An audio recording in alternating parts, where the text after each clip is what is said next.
Avinash institute of education में आप सभी का स्वागत है। मैं हूं अविनाश मिश्रा।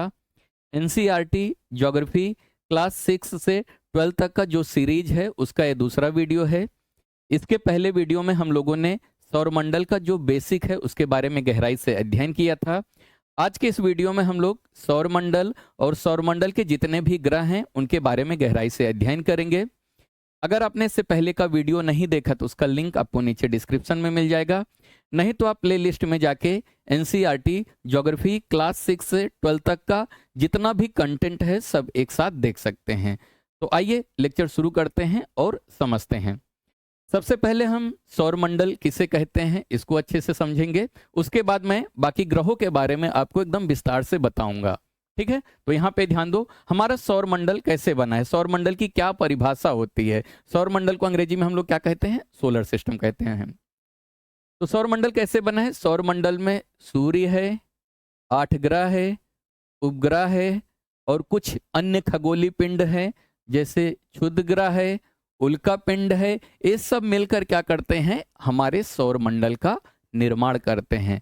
तो हमारे सौरमंडल का निर्माण कैसे होता है, तो हमारे सौरमंडल में क्या क्या है याद रखना। हमारे सौरमंडल में सूर्य है, 8 ग्रह है, उपग्रह है और कुछ अन्य खगोलीय पिंड हैं जैसे क्षुद्र ग्रह है और उल्का पिंड है। ये सब मिलकर क्या करते हैं, सौरमंडल का निर्माण करते हैं, जिसे हम लोग क्या कहते हैं, जिसे हम लोग सौर परिवार कहते हैं। तो सौर परिवार कौन है, तो याद रखना सौर परिवार में सूर्य हैं, 8 ग्रह हैं, उपग्रह हैं, कुछ खगोलीय पिंड जैसे उल्का पिंड हो गया, क्षुद्र ग्रह हो गया, ये सब मिलके क्या करते हैं, हमारे सौरमंडल का निर्माण करते हैं। जिसका मुखिया कौन है, तो याद रखना सौरमंडल का जो मुखिया है यानी हेड ऑफ फैमिली है वो कौन है, वो सूर्य है। कुछ इंपॉर्टेंट बातें जो आपसे परीक्षा में पूछी जाती है तो यहाँ पे आपको थोड़ा ध्यान देना है। हमारे सौरमंडल में कुल कितने ग्रह हैं, याद रखना हमारे सौरमंडल में कुल 8 ग्रह हैं। परीक्षा में आपसे पूछा जाता है कि सौरमंडल में कुल कितने ग्रह हैं, तो याद रखना हमारे सौरमंडल में कुल 8 ग्रह हैं। आपको दूरी के अनुसार पूछा जाता है दूरी के अनुसार ग्रहों के नाम लिखिए। तो यहाँ पे ध्यान दो, सूर्य के दूरी के अनुसार ग्रहों के नाम कुछ इस प्रकार हैं। सबसे पहले आता है बुध, फिर आता है शुक्र, उसके बाद आता है पृथ्वी, फिर उसके बाद आता है मंगल, फिर आता है बृहस्पति, उसके बाद आता है शनि, उसके बाद आता है यूरेनस। यूरेनस को हिंदी में अरुण कहते हैं, याद रखना कभी यूरेनस लिखा होता है कभी अरुण लिखा होता है, तो यूरेनस को क्या कहते हैं, अरुण कहते हैं। और उसके बाद आता है नेपच्यून, नेपच्यून को वरुण कहते हैं। क्लियर हुआ। तो सूर्य के दूरी के अनुसार आपसे पूछा जाता है ग्रहों के नाम लिखो, ठीक है। और एक प्रश्न और पूछा जाता है, आकार की दृष्टि से ग्रहों के नाम लिखिए। कभी आपको पूछेगा छोटे से बड़े ग्रहों के नाम लिखिए, कभी पूछेगा बड़े से छोटे ग्रहों के नाम लिखिए। आकार की दृष्टि से यानी सबसे बड़ा ग्रह कौन सा है, सबसे छोटा, आकार की दृष्टि से। यहाँ पे सूर्य के दूरी के अनुसार, तो याद रखना सूर्य के दूरी के अनुसार ग्रहों के नाम इस प्रकार हैं। अब आइए हम आकार की दृष्टि से देखते हैं। तो यहाँ पे ध्यान दो, आकार की दृष्टि से ग्रहों के नाम, यहाँ पे याद रखना बड़े से छोटे की तरफ, ठीक है। तो सौरमंडल में जो सबसे बड़ा ग्रह है वो याद रखना बृहस्पति ग्रह है।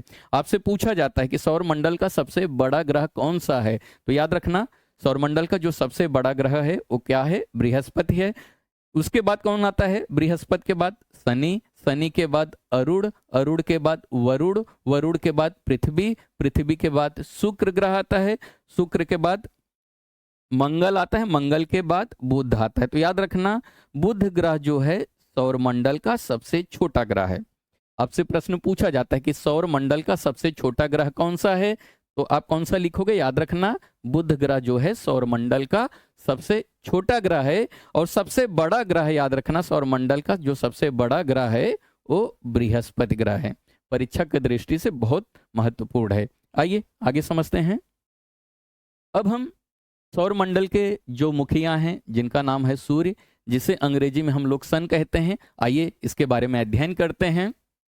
सूर्य जो है सौरमंडल के केंद्र में स्थित है। याद रखना सूर्य कहाँ पर स्थित है, कभी कभी आपसे पूछा जाता है सूर्य की स्थिति, आपसे प्रश्न ऐसे पूछा जाएगा सूर्य सौरमंडल के डैश में स्थित है, तो याद रखना केंद्र में स्थित है। केंद्र का मतलब क्या होता है, बीच में। बाकी ग्रह जो है सूर्य के चारों ओर चक्कर लगाते हैं, तो सूर्य कहाँ पे है, सूर्य की स्थिति कहाँ पे है, बीच में है। तो वही लिखा है, सूर्य जो है हमारे सौर मंडल के कहाँ पर स्थित है, केंद्र, केंद्र यानी सेंटर, यानी बीच में स्थित है। यह बहुत बड़ा है एवं अत्यधिक गर्म गैसों से बना है। तो सूर्य किससे बना है, तो याद रखना अत्यधिक यानी बहुत अधिक गर्म गैसों से बना है। इसका खिंचाव बल जो है इससे सौरमंडल को क्या करता है, बांधे रखता है। तो सौरमंडल में जो है केंद्र में सूर्य स्थित है। सूर्य में खिंचाव बल है यानी गुरुत्व आकर्षण शक्ति है, जिसके कारण सभी ग्रहों को, सभी परिवार को ये क्या करता है, पकड़ के रखता है। समझ में आ गया, आगे समझो। सूर्य जो है सौरमंडल के लिए प्रकाश एवं ऊष्मा का एकमात्र स्रोत है। तो याद रखना हमारे सौरमंडल को ऊष्मा और प्रकाश कहाँ से मिलता है, तो सूर्य से मिलता है। ऊष्मा का मतलब होता है गर्मी। हम लोग पृथ्वी पर रहते हैं, सूर्य की रोशनी आती है तो प्रकाश कहाँ से आ रही है, सूर्य से आ रही है।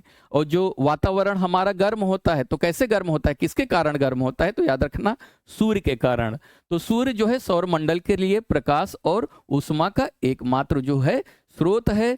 सूर्य सबसे नजदीक तारा होने के बावजूद पृथ्वी से लगभग 15 करोड़ किलोमीटर दूर है। परीक्षा की दृष्टि से इंपॉर्टेंट है। देखो आपसे ये भी प्रश्न पूछा जाता है, हमारे सबसे नजदीक तारा कौन सा है, तो याद रखना सूर्य। सूर्य क्या है, एक तारा है। तो पृथ्वी के सबसे नजदीक तारा कौन सा है, तो याद रखना वो सूर्य है।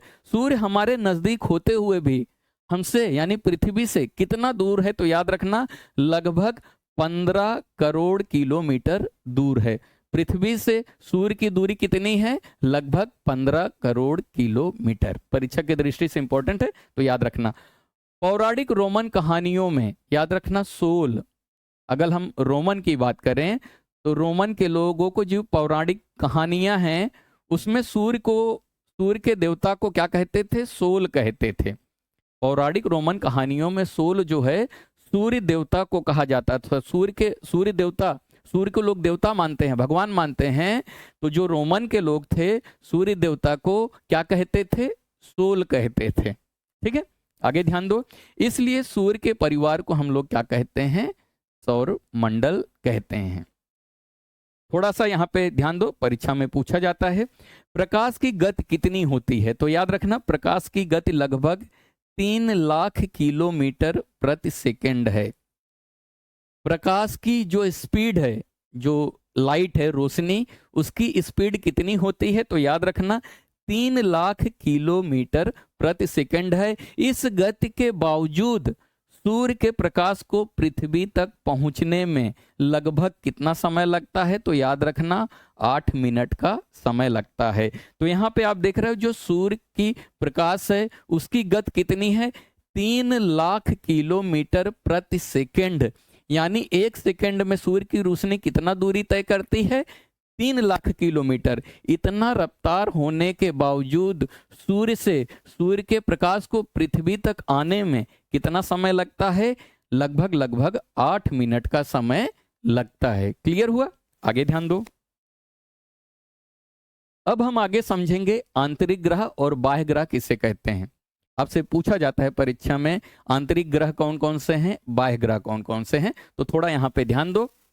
आंतरिक ग्रह जिसे अंग्रेजी में क्या कहते हैं, इनर प्लैनेट कहते हैं। तो याद रखना बुध, शुक्र, पृथ्वी और मंगल, ये 4 ग्रह, कौन कौन सा, बुध, शुक्र, पृथ्वी, मंगल, ये जो 4 ग्रह हैं इन्हें हम लोग क्या कहते हैं, आंतरिक ग्रह कहते हैं। इन्हें आंतरिक ग्रह क्यों कहते हैं, तो थोड़ा यहाँ पे ध्यान दो। एक ग्रह जो है सूर्य के बहुत नजदीक है और ये किससे बने हुए हैं, चट्टानों से बने हुए हैं। चट्टान का मतलब क्या होता है, पत्थरों से बने हुए हैं। तो याद रखना 4 ग्रहों को आंतरिक ग्रह कहते हैं। कौन कौन सा, बुध, शुक्र, पृथ्वी, मंगल, ये क्या है, हमारे आंतरिक ग्रह हैं। और ये किससे बने हुए हैं, ये चट्टानों से बने हुए यानी पत्थरों से बने हुए हैं, और ये जो है सूर्य के नजदीक हैं। उसके बाद बाह्य ग्रह, बाह्य ग्रह मतलब आउटर प्लैनेट, किसे कहा जाता है, तो याद रखना बृहस्पति, शनि, यूरेनस और नेपच्यून ग्रह को क्या कहते हैं, बाह्य ग्रह कहते हैं। तो बाह्य ग्रह कौन कौन से हैं, 4 हैं। कौन कौन से, बृहस्पति, शनि, यूरेनस और नेपच्यून, ये क्या हैं, बाह्य ग्रह हैं। और ये किससे बने हैं, तो याद रखना एक गैस और तरल पदार्थों से बने हुए हैं। तरल का मतलब क्या होता है? लिक्विड चीजों को हम लोग क्या कहते हैं? तरल कहते हैं। जो चीज पानी के जैसा होता है उसे हम लोग क्या कहते हैं? तरल कहते हैं। चट्टानें कैसी होती हैं? कठोर होती हैं। तो ये चट्टानों से बने हुए हैं और एक ऐसे हैं तरल है, यानी गैस और तरल से बने हुए हैं। ये 4 ग्रह कौन कौन से? बृहस्पति, शनि, यूरेनस और नेपच्यून, और इन्हें क्या कहते हैं? बाह्य ग्रह कहते हैं। आइए आगे समझते हैं। अब हम समझेंगे प्लूटो के बारे में। देखो प्लूटो सौर मंडल में कुल कितने ग्रह हैं? कुल 8 ग्रह हैं। कभी प्लूटो भी सौर मंडल में ग्रहों का परिवार हुआ करता था, लेकिन किसी कारणों से प्लूटो को क्या कर दिया गया? ग्रहों की श्रेणी से हटा दिया गया। तो आइए थोड़ा सा प्लूटो के बारे में समझते हैं। देखो सन 2006 तक प्लूटो को एक ग्रह के रूप में माना जाता था। तो यहाँ पे माना रहेगा, थोड़ा सा गलती हो गई, ठीक है, याद रखना, यहाँ पे ठीक कर लेना। 2006 तक प्लूटो को एक ग्रह माना जाता था, लेकिन अगस्त में क्या हुआ? अगस्त 2006 में अंतरराष्ट्रीय खगोलीय संगठन ने अपनी बैठक में प्लूटो को ग्रह की श्रेणी से हटा दिया। तो भाई ये जो प्लूटो है 2006 तक इसे ग्रह के रूप में माना जाता था, लेकिन अगस्त 2006 में कुछ वैज्ञानिकों की बैठक होती है जिसमें अलग अलग देशों से वैज्ञानिक आते हैं, और उस बैठक में क्या होता है? प्लूटो को ग्रह की श्रेणी से हटा दिया जाता है और इसे बौने ग्रह यानी अंग्रेजी में से ड्वार्फ प्लैनेट के श्रेणी में डाल दिया जाता है। तो प्लूटो को क्या बना दिया गया? बौने ग्रह के रूप में बना दिया। बौना मतलब छोटा ग्रह। ऐसा क्यों किया गया? प्लूटो को क्यों बौना ग्रह यानी ड्वार्फ प्लैनेट यानी छोटा प्लैनेट के रूप में घोषित क्यों किया गया? क्योंकि भौगोलिक खोजें होती गई और खोजों में ऐसे पता चला कि प्लूटो के समान बहुत सारे खगोलीय पिंड हैं, यानी प्लूटो के आकार के हिसाब से बहुत सारे और खगोलीय पिंड हैं। या तो उन्हें ग्रह मानो या तो प्लूटो को क्या करो? प्लूटो की ग्रह के श्रेणी से निकाल दो। अगर हम लोग उन्हें ग्रह मानेंगे तो क्या होगा? ग्रहों की श्रेणी बढ़ जाएगी। इसीलिए क्या किया गया? प्लूटो को ग्रह की श्रेणी से निकालकर किस में डाल दिया गया? ड्वार्फ प्लैनेट यानी बौने ग्रह में डाल दिया गया। क्लियर हुआ? आइए आगे समझते हैं। अब हम समझेंगे बुध ग्रह, जिसे मरकरी अंग्रेजी में मरकरी प्लैनेट कहते हैं। बुध ग्रह जो है सूर्य के सबसे नजदीक है। तो याद रखना, आपसे प्रश्न पूछा जाता है सूर्य के सबसे नजदीक ग्रह कौन सा है? तो याद रखना बुध ग्रह। बुध ग्रह जो है सूर्य के सबसे नजदीक है और आकार के दृष्टि से सौर मंडल का सबसे छोटा ग्रह है। तो यह याद रखना, सूर्य की दूरी के अनुसार सबसे पहला ग्रह जो आता है वो कौन सा आता है? बुध ही आता है। तो बुध जो है सूर्य के सबसे नजदीक है। आपसे प्रश्न पूछा जा सकता है कि सूर्य के सबसे नजदीक ग्रह कौन सा है? तो याद रखना बुध ग्रह है। और ये भी पूछा जा सकता है कि सौरमंडल का सबसे छोटा ग्रह कौन सा है? तो याद रखना हमारे सौरमंडल का जो सबसे छोटा ग्रह है वो कौन है? बुध ग्रह है। परिक्रमण गति और घूर्णन गति को समझेंगे। अब आपको मैं बता दूं कि परिक्रमण गति क्या होता है। तो देखो ये है सूर्य, जब कोई ग्रह जो है सूर्य के चारों ओर चक्कर लगाता है, तो सूर्य के चारों ओर चक्कर लगाने को हम लोग क्या कहते हैं? परिक्रमण कहते हैं। और घूर्णन किसे कहा जाता है? जब अपने ही जगह पर कोई चीज गोल गोल घूमती है तो उसे हम लोग घूर्णन गति कहते हैं।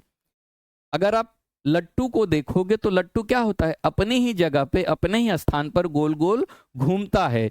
तो अपने ही स्थान पर गोल गोल घूमने को हम लोग क्या कहते हैं? घूर्णन कहते हैं। और जब वही ग्रह जो है सूर्य के चारों ओर घूमता है तो इस गति को हम लोग क्या कहते हैं? याद रखना, इस गति को हम लोग परिक्रमण कहते हैं। तो बुध ग्रह की जो परिक्रमण गति है यानी सूर्य के चारों ओर चक्कर लगाने में कितना समय लगाता है? तो याद रखना 88 दिन लगाता है। और घूर्णन गति यानी अपने ही जगह पर उसको एक चक्कर लगाने में कितना समय लगता है? तो याद रखना 59 दिन का समय लगाता है। क्लियर हुआ? आगे समझो। अब हम समझेंगे शुक्र ग्रह के बारे में। शुक्र ग्रह को अंग्रेजी में वीनस ग्रह कहा जाता है। शुक्र ग्रह सूर्य के दूरी के अनुसार जो है दूसरा ग्रह है। याद रखना, सूर्य के दूरी के अनुसार जो है शुक्र दूसरा ग्रह है और आकार में 6वां सबसे बड़ा ग्रह है, आकार की दृष्टि से छठवां सबसे बड़ा ग्रह है। शुक्र ग्रह जो है पृथ्वी के सबसे नजदीक है। आपसे प्रश्न पूछा जा सकता है कि पृथ्वी के सबसे नजदीक ग्रह कौन सा है, तो याद रखना पृथ्वी के सबसे नजदीक जो ग्रह है वो कौन सा है, वो शुक्र ग्रह है। शुक्र ग्रह को पृथ्वी की जुड़वा ग्रह भी माना जाता है। तो याद रखना ये जो शुक्र ग्रह है पृथ्वी का जुड़वा ग्रह माना जाता है। क्यों माना जाता है हम समझेंगे। किस ग्रह को पृथ्वी के जुड़वा ग्रह माना जाता है, आपसे ऐसे प्रश्न पूछा जाता है किस ग्रह को पृथ्वी का जुड़वा ग्रह माना जाता है, तो याद रखना शुक्र ग्रह को पृथ्वी का जुड़वा ग्रह माना जाता है। क्यों माना जाता है, क्योंकि इसका जो आकार है, आकृति है, लगभग लगभग किसके समान है, पृथ्वी के समान है, इसीलिए शुक्र ग्रह को पृथ्वी का जुड़वा ग्रह के रूप में माना जाता है। अब आइए देखते हैं शुक्र ग्रह की जो परिक्रमण गति है वो कितनी दिन है। तो याद रखना शुक्र जो है सूर्य के चारों ओर एक चक्कर लगाने में 255 दिन का समय लगाता है और अपने ही अक्ष पर एक चक्कर घूमने में 243 दिन का वक्त लेता है। ठीक है, आइए आगे समझते हैं। अब हम समझेंगे पृथ्वी। पृथ्वी को अंग्रेजी में हम लोग क्या कहते हैं, अर्थ कहते हैं, और जिस ग्रह पे हम रहते हैं वो क्या है, पृथ्वी ग्रह है। तो पृथ्वी के बारे में हम लोग आइए थोड़ा सा अच्छे से समझने का प्रयास करते हैं। पृथ्वी जो है सूर्य के दूरी के अनुसार कौन से नंबर पे आता है, तो सूर्य के दूरी के अनुसार यह तीसरा ग्रह है और आकार में याद रखना आकार की दृष्टि से पांचवा सबसे बड़ा ग्रह है। ठीक है, तो सूर्य की दूसरी के अनुसार जो है तीसरे नंबर पर आता है और आकार की दृष्टि से बात किया जाए तो आकार की दृष्टि से पांचवा सबसे बड़ा ग्रह है। यह ध्रुवों के पास थोड़ा चपटी है। तो पृथ्वी का आकार कैसा है, तो याद रखना पृथ्वी क्या है, पूरी तरह से गोल नहीं है। पृथ्वी ध्रुवों के पास, ध्रुव किसको बोलते हैं, ये ऊपर वाले और नीचे वाले भाग को हम लोग क्या बोलते हैं, ध्रुव बोलते हैं। तो पृथ्वी क्या है, ऊपर और नीचे से थोड़ा सा चिपटी हुई है और बीच में थोड़ा सा उठी हुई है। समझा, तो ध्यान दो क्या लिखा है, यह ध्रुवों के पास थोड़ा क्या है, चपटी है। यही कारण है कि इसके आकार को हम लोग क्या कहते हैं, भू आभ कहते हैं, यानी जियोइड कहते हैं। जियोइड का मतलब क्या है, ध्रुवों के पास चिपटी हुई है। पृथ्वी पूरी तरह से गोल नहीं है, ध्रुवों के पास थोड़ी सी चिपटी हुई है। तो इस आकार को, चिपटी हुई आकार को हम लोग क्या कहते हैं, याद रखना भू आभ कहते हैं। भू आभ को अंग्रेजी में जियोइड कहा जाता है। भू आभ का अर्थ होता है पृथ्वी के समान आकार। समझ में आ गया, तो पृथ्वी का आकार कैसा है, कोई पूछेगा तो बता देना भू आभ, अंग्रेजी में कोई पूछेगा तो बता देना जियोइड। अब आइए देखते हैं इसे सूर्य के चारों ओर एक चक्कर लगाने में कितने दिन का वक्त लगता है। तो याद रखना पृथ्वी को सूर्य के चारों ओर एक चक्कर लगाने में जो है 365 दिन लगता है। और घूर्णन गति की बात किया जाए तो यानी अपने ही जगह पर इसे एक चक्कर घूमने में 1 दिन का वक्त लगता है। 1 दिन का मतलब लगभग 24 घंटे का वक्त लगाता है। चंद्रमा जो है पृथ्वी का एकमात्र प्राकृतिक उपग्रह है। तो पृथ्वी के पास उपग्रहों की संख्या कितनी है, तो याद रखना 1 है जो कि हमारा चंद्रमा है। एक और प्रश्न पूछा जाता है, पृथ्वी को अद्भुत ग्रह क्यों कहते हैं। आपसे प्रश्न पूछ लिया जाएगा कि भाई पृथ्वी जो है इसे अद्भुत ग्रह क्यों कहा जाता है। तो आइए समझते हैं पृथ्वी को अद्भुत ग्रह क्यों कहते हैं। जीवन जीने के लिए अनुकूल परिस्थितियां संभवतः केवल पृथ्वी पर ही पाई जाती है। देखो अगर हम दूसरे ग्रहों की बात करें तो वहां पे जीवन संभव है नहीं, खोजें चालू हैं लेकिन अभी किसी भी ग्रह पे जीवन नहीं मिला है। तो यहाँ पे क्या लिखा है, जीवन जीने के लिए अनुकूल परिस्थितियां संभवतः, ऐसा अनुमान लगाया जाता है कि सिर्फ पृथ्वी पर पाई जाती है, बाकी दूसरे ग्रहों पर जीवन नहीं पाया जाता है। ऐसा अनुमान लगाया जा रहा है कि जीवन जीने की जितने भी अनुकूल परिस्थिति है वो कहाँ पे पाई जाती है, पृथ्वी पर पाई जाती है। पृथ्वी ना तो अधिक गर्म है ना तो अधिक ठंडी है, यहाँ पानी है, वायु यानी हवा उपस्थित है, जो हमारे जीवन के लिए क्या है, बहुत आवश्यक है। वायु में क्या है, वायु में जीवन के लिए आवश्यक गैसें हैं, जैसे ऑक्सीजन मौजूद है। इन्हीं कारणों से पृथ्वी को क्या कहा जाता है, अद्भुत ग्रह कहा जाता है। तो जीवन जीने के लिए जितनी भी परिस्थितियां हैं वो कहाँ पे पाई जाती हैं, वो पृथ्वी पर पाए जाते हैं, इसीलिए हम लोग पृथ्वी को क्या कहते हैं, अद्भुत ग्रह कहते हैं। ठीक है, आइए आगे समझते हैं। एक प्रश्न और पूछा जाता है, पृथ्वी को नीला ग्रह क्यों कहते हैं? तो आइए समझते हैं, पृथ्वी को नीला ग्रह क्यों कहते हैं। अंतरिक्ष से देखने पर पृथ्वी जो है नीले रंग की दिखाई देती है। अगर आप आसमान में जाओगे, आसमान से अगर पृथ्वी को देखोगे तो पृथ्वी कौन से रंग की दिखाई देती है? नीले रंग की दिखाई देती है। क्यों? क्योंकि इसके 2/3 सतह पर, इसके 2/3 सतह पर क्या है? पानी है। पृथ्वी के 2/3 सतह पर क्या है? पानी है। पानी होने के कारण अंतरिक्ष से पृथ्वी को देखने पर किस रंग का दिखाई देता है? तो याद रखना, नीले रंग का दिखाई देता है, इसलिए इसे नीला ग्रह भी कहते हैं। तो आपसे प्रश्न पूछा जा सकता है कि पृथ्वी को नीला ग्रह क्यों कहा जाता है? तो इसका कारण यही है कि क्योंकि इसके 2/3 सतह पर क्या है? पानी है, इसीलिए इसे हम लोग क्या कहते हैं? नीला ग्रह कहते हैं। या आपसे प्रश्न पूछा जा सकता है कि किस ग्रह को नीला ग्रह कहा जाता है? तो याद रखना, पृथ्वी को हम लोग क्या कहते हैं? नीला ग्रह कहते हैं। अब हम लोग चंद्रमा के बारे में अध्ययन करेंगे। चंद्रमा क्या है? एक उपग्रह है जिसे हम लोग अंग्रेजी में मून कहते हैं। यह हमारे पृथ्वी का उपग्रह है। तो याद रखना, चंद्रमा जो है हमारे पृथ्वी का क्या है? उपग्रह है। यह हमसे लगभग 3,84,400 किलोमीटर दूर है। तो आपको दूरी पूछा जाता है, पृथ्वी से चंद्रमा की दूरी कितनी है? तो याद रखना, पृथ्वी से चंद्रमा की जो दूरी है वो लगभग 3,84,400 किलोमीटर है। चंद्रमा पृथ्वी का एक चक्कर लगभग 27 दिन में पूरा करता है। तो यहाँ पे चंद्रमा जो है पृथ्वी का एक चक्कर यानी परिक्रमण गति जो है वो बताया गया है। तो चंद्रमा जो है, ये मान लेते हैं, यहाँ पे मैं पृथ्वी बना देता हूँ, ये पृथ्वी है, और ये मान लेते हैं यहाँ पे ये जो है ये चंद्रमा है। तो चंद्रमा जो है पृथ्वी का एक चक्कर लगाने में कितना समय लगाता है? तो लगभग 27 दिन का समय लगाता है। ठीक है, लगभग इतने ही समय में यह अपने अक्ष पर एक चक्कर भी पूरा करता है। यानी चंद्रमा जो है पृथ्वी का एक चक्कर यानी परिक्रमण गति इसकी कितनी है? 27 दिन है। और अपने जगह पर घूर्णन यानी अपने जगह पर एक चक्कर लगाने में लगभग 27 दिन का वक्त लगाता है। और यही कारण है, इसीलिए हम क्या करते हैं? चंद्रमा के केवल एक भाग को ही देख पाते हैं। तो आपसे प्रश्न पूछा जा सकता है कि हम लोग चंद्रमा का हमेशा एक ही भाग क्यों देख पाते हैं? अगर हम लोग धरातल से यानी पृथ्वी से चंद्रमा को देखते हैं तो हमें हमेशा चंद्रमा का एक ही भाग दिखाई देता है। इसका कारण क्या है? क्योंकि चंद्रमा का जो परिक्रमण गति है वो घूर्णन गति है, दोनों एक समान है। इसीलिए हमें चंद्रमा को या हम चंद्रमा को क्या करते हैं? एक ही तरफ या एक ही भाग देख पाते हैं। क्लियर हुआ? आगे चलते हैं। अब हम मंगल ग्रह के बारे में अध्ययन करेंगे। मंगल ग्रह को अंग्रेजी में मार्स कहते हैं। मंगल सूर्य के दूरी के अनुसार जो है चौथा ग्रह है। और आकार की बात करें तो आकार में 7वां सबसे बड़ा ग्रह है।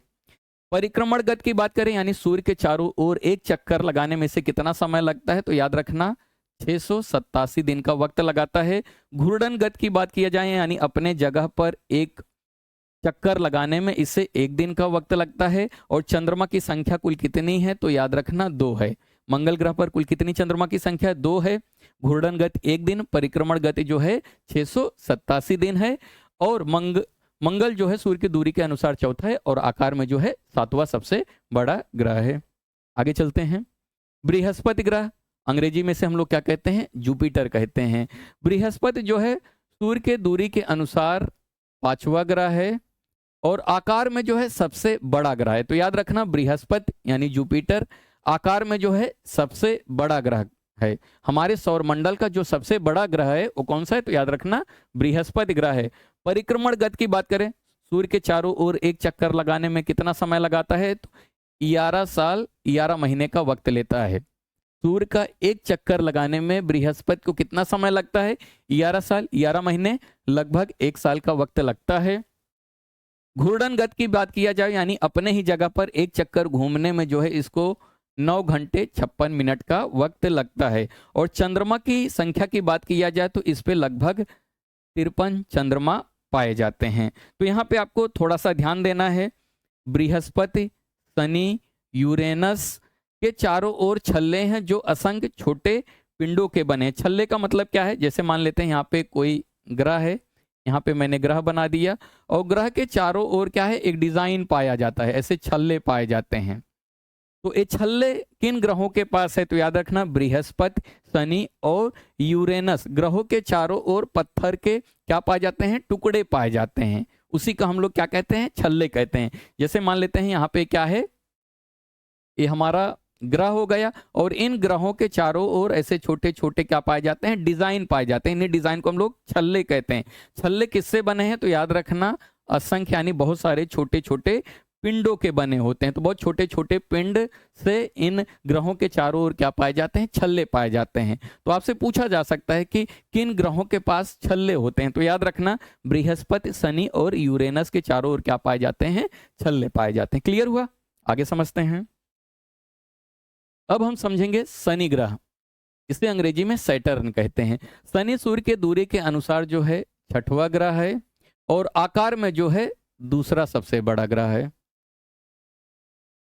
परिक्रमण गति की बात किया जाए यानी सूर्य के चारों ओर एक चक्कर लगाने में इसे 29 साल 5 महीने का वक्त लगता है। घूर्णन गति यानी अपने ही जगह पर एक चक्कर लगाने में इसे 10 घंटे 40 मिनट का वक्त लगता है। चंद्रमा की संख्या की बात किया जाए तो इस पर भी लगभग 53 चंद्रमा की संख्या होती है। क्लियर हुआ, आगे चलते हैं। अब हम लोग यूरेनस ग्रह के बारे में समझेंगे।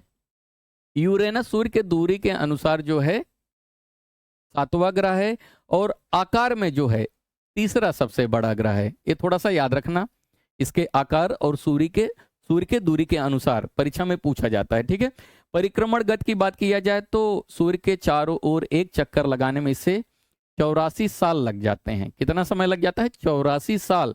सूर्य के चारों ओर एक चक्कर घूमने में 84 साल का वक्त लगाता है। और घूर्णन गति की बात किया जाए नहीं, अपने ही जगह पर एक चक्कर लगाने में 17 घंटे 14 मिनट का वक्त लगाता है। और चंद्रमा की संख्या की बात किया जाए तो लगभग 27 चंद्रमा जो हैं यूरेनस ग्रह पे पाए जाते हैं। उसके बाद हम लोग नेपच्यून के बारे में अध्ययन करेंगे। नेपच्यून जो है सूर्य के दूरी के अनुसार 8वां ग्रह है और आकार में जो है चौथा सबसे बड़ा ग्रह है। तो थोड़ा याद रखना आकार की दृष्टि से और सूर्य के दूरी के अनुसार, परीक्षा में अक्सर पूछा जाता है। परिक्रमण गति की बात किया जाए तो 164 साल में क्या करता है भाई, बहुत समय, 164 साल में सूर्य का एक चक्कर लगाता है। ठीक है, तो इसका परिक्रमण गति याद रखना 164 साल में सूर्य का एक चक्कर लगा लेता है। और घूर्णन अपने ही जगह पर 16 घंटे 7 मिनट में एक चक्कर लगा लेता है, यानी अपने ही जगह पर एक चक्कर लगाने में से 16 घंटे 7 मिनट का वक्त लगता है। चंद्रमा की संख्या की बात किया जाए तो चंद्रमा की संख्या जो है वो लगभग कितना है, 13 है। ठीक है, मुझे यकीन है कि आप सौरमंडल और इसके ग्रहों के बारे में अच्छे से समझ गए होंगे। अभी तक एनसीईआरटी ज्योग्राफी क्लास 6 में जितने भी सौरमंडल के ग्रहों के बारे में बताया गया था, मैंने उसको अच्छे से पढ़ाने का प्रयास किया है और जो सीरीज है ये चलता रहेगा। अगर आपने इस चैनल को सब्सक्राइब नहीं किया तो कर लीजिए। वीडियो देखने के लिए धन्यवाद।